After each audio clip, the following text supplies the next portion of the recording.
चाल पोरी कर गॅस चालू। गॅसवर ठेव कढई। कढईमध्ये टाक 1 किलो तांदूळ। तांदूळ जुना हवा राशनमध्ये भेटतो तसा जाड तांदूळ।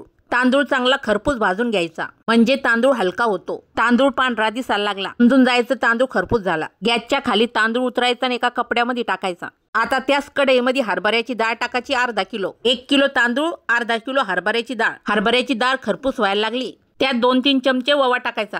ओव्याच्या अर्ध जिरं टाकायचं। पुन्हा हे सर्व खमंग भाजून घ्यायचं।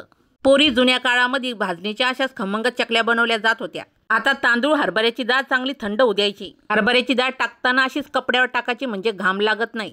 भाजणी पूर्णपणे थंड झाली की गिरणीमध्ये दळून आणायची। भाजणी मात्र बारीक दळून आणायची म्हणजे चकल्या तुटत नाही। वाटीच्या साहाय्याने पीठ मोजा किंवा कपाच्या साहाय्याने पीठ मोजा। एका वाटीला 1 चमचा तेल ते पण कडकडीत तेल। पण इथं 3 वाटी पीठ घेतलं आहे म्हणूनच कडकडीत 3 चमचे तेल टाकलं आहे। तेल सर्व पिठाला लावून घ्यायचं।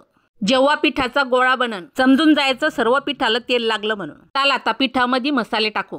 टाका चवीनुसार मीठ। जेवढं तिखट हवं तेवढं मिरची पावडर। छान कलर येण्यासाठी हळद। पांढरे शुभ्र तीळ। पोटामध्ये गॅस नाही व्हायला पाहिजे म्हणून टाका ओवा। पिठामध्ये मसाले मिक्स करा। गरम पाणी करा। पिठामध्ये वतान आणि पीठ भिजून घ्या। वता म्हणलं तर टाकशीन बस बस। जेवढं पिठामध्ये मिक्स होईल तेवढंच पाणी टाकायचं। पराठ्याला भिजवतं तसं पीठ भिजून घ्यायचं। फक्त भाजणीचं पीठ चांगलं मळू मळू घ्यावं लागतं म्हणजे ते नरम होतं।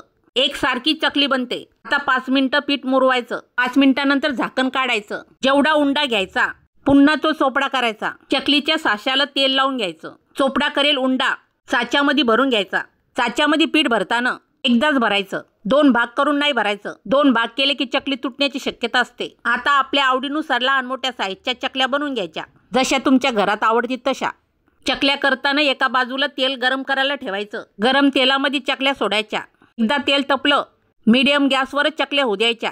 भाजणीच्या चकल्या खरपूस भाजायच्या म्हणजे खायला त्या कुरुम कुरुम लागतात। मग पोरी अशा सोप्या पद्धतीने चकल्या नक्की करून पाय। खायला पण चवदार लागतात।